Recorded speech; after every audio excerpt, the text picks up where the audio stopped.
Hi everyone, big update ಶಿಕ್ಷಕರ ನೇಮಕಾತಿಯಲ್ಲಿ ಹೊಸ ಶಿಕ್ಷಣ ನೀತಿ ಈ ಬಾರಿ ಅಪ್ಲಿಕೇಬಲ್ ಆಗುತ್ತೆ, ಈ ಬಾರಿ ಇಂಪ್ಲಿಮೆಂಟ್ ಕೂಡ ಆಗುತ್ತೆ, ಏನ್ ಬದಲಾವಣೆ ಕೂಡ ಆಗುತ್ತೆ ಅಂತ ಬಿಗ್ ಅಪ್ಡೇಟ್ ಕೂಡ ಬಂದಿದೆ. ಬಿಕಾಸ್ ನೇಮಕಾತಿಯಲ್ಲಿ ಬದಲಾವಣೆ ಕೂಡ ಆಗ್ಬೋದು. ಸಂಪೂರ್ಣ ಮಾಹಿತಿಯನ್ನು ತಿಳಿಸ್ಕೊಡ್ತೀನಿ. ಶಾಲೆ ಆರಂಭಕ್ಕೂ ವಾರ ಬಾಕಿ ಇದ್ರೂ ಕೂಡ ಸ್ಪಷ್ಟತೆ ಕೂಡ ಇಲ್ಲ.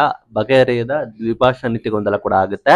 ಇಲ್ಲಿ ರಾಜ್ಯದಲ್ಲಿ ಶಿಕ್ಷಣ ನೀತಿ ದ್ವಿಭಾಷಾ ನೀತಿ ಈ ಸಾಲಿಗೆ ಅಪ್ಲಿಕೇಬಲ್ ಆಗುತ್ತಾ ಅಥವಾ ಏನಾಗುತ್ತೆ ಅನ್ನೋದು ದೊಡ್ಡ ಗೊಂದಲ ಕೂಡ ಆಗಿದೆ. ಬಟ್ ಇಲ್ಲಿ ಸಚಿವರು ಹೇಳಿಕೆ ಕೊಡ್ತಾ ಇದ್ದಾರೆ ಅಂದ್ರೆ SCP ಈಗಾಗಲೇ 2 ಬಾರಿ ನಿಮಗೆ ಕ್ಯಾಬಿನೆಟ್ ಅಲ್ಲಿ ನಾವು ಪ್ರಕಟ ಮಾಡಿದ್ದೇವೆ, ಚರ್ಚೆ ಮಾಡೋದಕ್ಕೆ ಸಾಧ್ಯ ಇಲ್ಲ, ಆದಷ್ಟು ಬೇಗ ನಾವು ಜಾರಿ ಮಾಡ್ತೀವಿ, ಸರ್ಕಾರ ಕ್ರಮ ಕೈಗೊಳ್ಳುತ್ತೆ ಅಂತ ಹೇಳಿ ಉನ್ನತ ಶಿಕ್ಷಣ ಸಚಿವರಾದ MC ಸುಧಾಕರ್ ಅವರು ಅನೌನ್ಸ್ಮೆಂಟ್ ಕೂಡ ಮಾಡಿದ್ದಾರೆ. ಹಾಗಾಗಿ SCP ಬಂದ್ರೆ ನಿಮಗೆ ಸಂಪೂರ್ಣ ಬದಲಾವಣೆ ಕೂಡ ಆಗುತ್ತೆ. 8th to 12th ನಿಮಗೆ HSTR ಆಗುತ್ತೆ, ಶಿಕ್ಷಣದ ಸಂಪೂರ್ಣ ಬದಲಾವಣೆ ಆಗುತ್ತೆ. ಆ ನಿಟ್ಟಿನಲ್ಲಿ ಆ ಹಿನ್ನೆಲೆಯಲ್ಲಿ ನಿಮಗೆ PSTR ಹುದ್ದೆಗಳನ್ನು ನೇಮಕಾತಿ ಮಾಡುವ ಸಾಧ್ಯತೆ ಕಡಿಮೆ ಅಂತ ಕೂಡ ಹೇಳ್ತಾ ಇದೆ.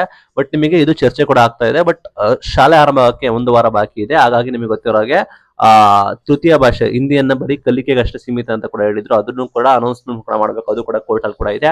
ಮತ್ತೆ ನಿಮಗೆ ಗೊತ್ತಿರೋ ಹಾಗೆ ಹೊಸದಾಗಿ ಸ್ಟೇಟ್ ಎಜುಕೇಶನ್ ಪಾಲಿಸಿ ಕೂಡ ಬರ್ತದೆ. ಸ್ಟೇಟ್ ಎಜುಕೇಶನ್ ಪಾಲಿಸಿ ಬಂದ್ರೆ ನಿಮಗೆ ಸಂಪೂರ್ಣವಾಗಿ ಶಿಕ್ಷಣ ಇಲಾಖೆ ನೇಮಕಾತಿ, ಶಿಕ್ಷಣ ಇಲಾಖೆ ಸಂಪೂರ್ಣವಾಗಿ ಬದಲಾವಣೆ ಕೂಡ ಆಗುತ್ತೆ. ಲೈಕ್ ನಿಮಗೆ ಗೊತ್ತಿರೋ ಹಾಗೆ 8th to 12th ನಿಮಗೆ HSTR ಅಂತ ಕನ್ಸಿಡರ್ ಕೂಡ ಮಾಡ್ತಾರೆ. ಪ್ಲಸ್ ನಿಮಗೆ ಅದರಲ್ಲಿ ಲೈಕ್ ನಿಮಗೆ PG ಇನ್ಕ್ಲೂಡ್ ಕೂಡ ಮಾಡಬಹುದು. ಆ ನಿಟ್ಟಿನಲ್ಲಿ ಸಮಸ್ಯೆ ಕೂಡ ಆಗಿದೆ. ಬಟ್ ಸಚಿವರ ಹೇಳಿಕೆ ದೊಡ್ಡ ಸುದ್ದಿ ಆಗಿದೆ. ಏನಂದ್ರೆ ಸಚಿವರು ಒಂದು ಹೇಳಿಕೆಯನ್ನು ಕೊಡ್ತಾರೆ, ಏನಂದ್ರೆ SCP ಈಗಾಗಲೇ ನಾವು ಚರ್ಚೆ ಕೂಡ ಮಾಡಿದ್ವಿ, ಮತ್ತೆ ಎಷ್ಟು ಬಾರಿ ಚರ್ಚೆ ಕೂಡ ಮಾಡೋದು, ಇದರ ಬಗ್ಗೆ ಸರ್ಕಾರ ಕ್ರಮ ಕೈಗೊಳ್ಳುತ್ತೆ ಅಂತ ಹೇಳಿದ್ದಾರೆ.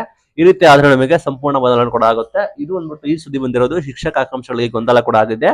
ಲೈಕ್ ಇನ್ನು ಕೂಡ ಕ್ಲಾರಿಟಿ ಸಿಗಬೇಕಾಗಿದೆ. Thank you.